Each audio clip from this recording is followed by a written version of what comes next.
As you know, yesterday Coach Tomlin and I met, and Mike informed me of his decision to step down as head coach of the Pittsburgh Steelers. It's like winning.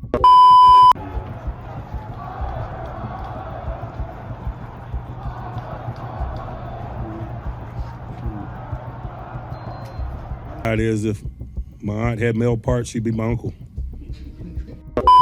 It's like winning. Thanks.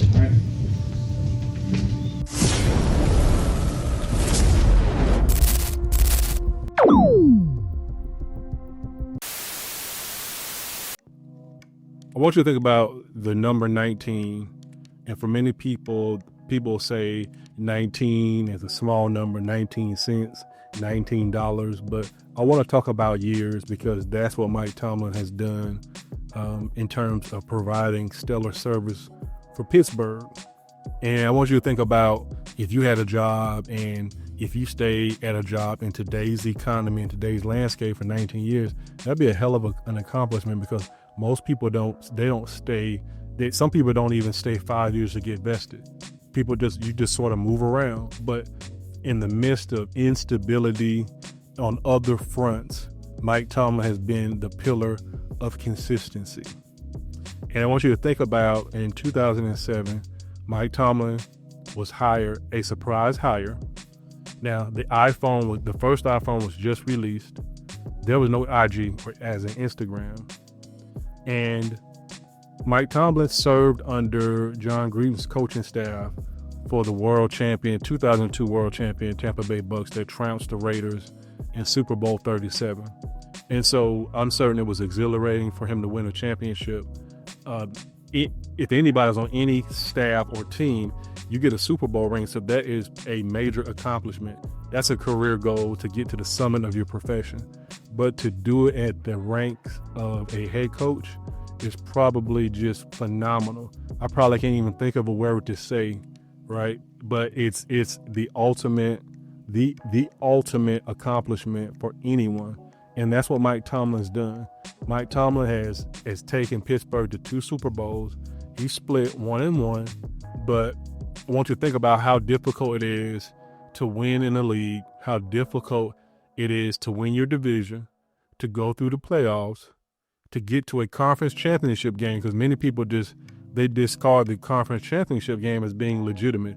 That is legit because some teams don't get to a conference championship, and they have some great teams.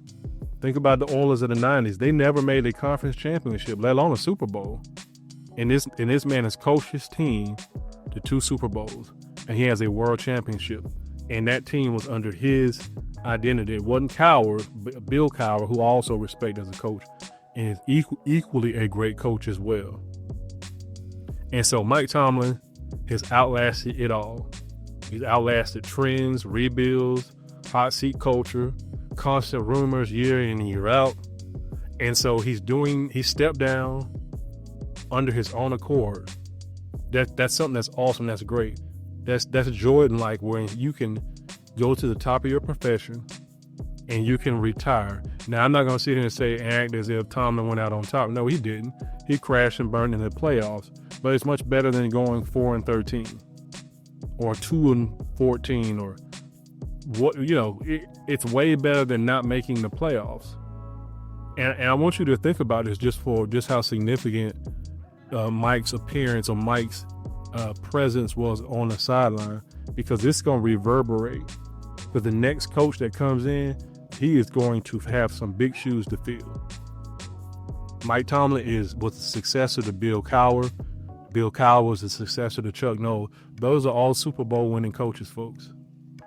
I mean, Jacksonville hasn't even gotten to a Super Bowl. Detroit haven't gotten to a Super Bowl. Those are like just 2 franchises, right? And so the Steelers have been in the Super Bowls not year in and year out, but they have been to a ton of Super Bowls.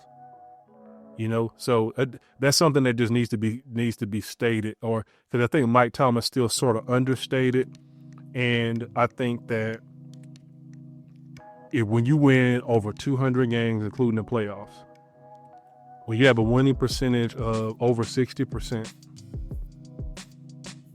in the midst of taking questionable rosters, And the Steelers somehow he went through a ton of quarterbacks. Mike Tomlin went through a bunch of quarterbacks trying to replace Ben. Ben was this mythical being, this living legend. And Ben, whenever Ben was back there, Ben was gonna make something happen.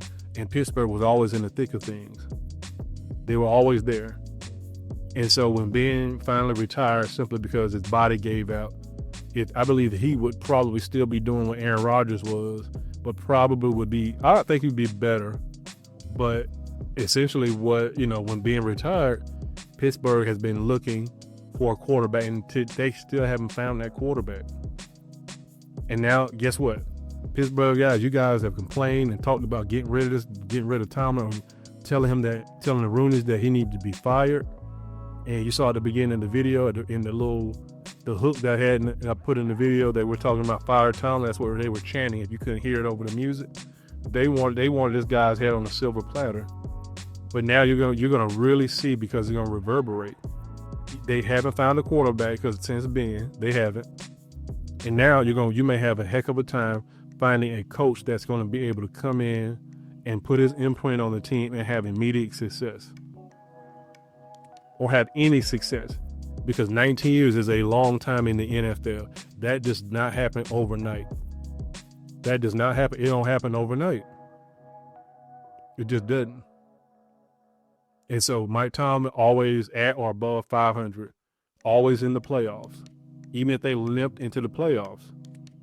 And then you go and, Aaron Rodgers he didn't reluctantly come. Nobody else wanted Aaron Rodgers.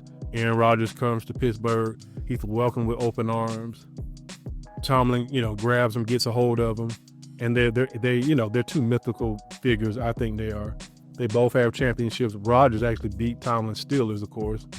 But, Aaron Rodgers is the step behind. He's this old, grizzled veteran, but really he was like Michael Jordan with the Wizards. Y'all remember the great MJ that everybody swears is the GOAT. He looked old, slow, missed games, just didn't have it. He's shown some flashes, right? Mike showed flash score 50, 40, right? But just, no longer a 30-point a night guy. Turned out to be like a 20, 18, or 20 points, and still a formidable opponent. Still a great player, but clearly not at an elite level because your body begins to fail you. And that's what happened with Aaron. His body began, he's not going to admit it, but it just didn't have it anymore. And so, this is Mike's swan song, because Mike goes out, he goes out on his own accord. And I'm happy that he did that. I'm happy they didn't force him out like Miami forced Don Shula out back in 95. So if you recall that type of situation where Don Shula coached the Dolphins to the only undefeated season in the NFL. And think about that for a moment. Nobody's yet to do that. Patriots came close, but almost don't count. And so the question remains, number one, what's Pittsburgh going to do? Who's going to be the successor to Mike? Number two, Pittsburgh need a quarterback. We're talking about a franchise quarterback, right? They do. Then number three, Mike is going to likely take some time off to evaluate if he wants to continue coaching, because I can guarantee you if he wants to coach anywhere, I think he has that acumen, he has that pedigree, he can go anywhere and coach. Heck, if he wanted to come to Las Vegas, y'all should know, if y'all start looking at this channel, or if you've been watching this channel, I'm a big Raider fan. That's the team. I don't root for anybody else. If he wanted to come to Las Vegas, Tom Brady, make it happen. We grab our number one overall pick. More than likely, it'll be Mendoza. We still need to kick the tires on him to really evaluate him. But let Mike want to come to Las Vegas. Mike can have any coaching job he wants because he's that respected in the league, and he provides consistent results. Let alone being the 10th black coach in history, NFL history, and really being the most winningest, or being just a coach, period. Without me getting all political, right? Trying not to be political, but just think about that. Tony Dungy, another great coach to win a Super Bowl, in addition to Mike Tomlin. That's excellence. So, Brian Flores should be a head coach, but that NFL lawsuit might prevent him. But again, I think he's cut from the same cloth as a Tomlin, a no nonsense, a no BS type of guy, a guy that's sort of like a Belichick, and he tells you do your job, and if you don't do your job, you'll be put on waivers, you'll be eliminated, or you won't be on our team because you want winners. You want winners, and so this man's played coached 19 years, and it hadn't been kind the past 7, but again, this man got to the playoffs. But you can't do much if you don't have a quarterback. And that's on the front office. They bought all these guys in Justin Fields. They bought in Rudolph. They bought in all these guys, Russell Wilson, Aaron Rodgers, and nobody has seemed to be able to fill Ben's shoes. And so I think that's, in the grand scheme of things, I think Tomlin burnt out simply because he just didn't have all the proper tools on the chessboard to be able to coach at a high level, to get his team over the hump, to get them back to prominence. They're relevant. Pittsburgh will always be relevant. Everywhere they go, they have a legion of fans. They have fans they probably got fans in Guam. That's a United States territory, a little small island. But, Mike Tomlin, thank you for your service. We appreciate what you've done for the league. Bro, hold your head up. I think you'll coach again, but just take some time off with your family, and then y'all let me know what y'all think. Let's engage in the comments. Don't forget to like and subscribe. That's gonna help the channel grow. And if y'all got any special requests about any videos, any topics, drop those in the comment section. And I'll see y'all on the next video. This is Beard Aquarian for ATC. I'm out.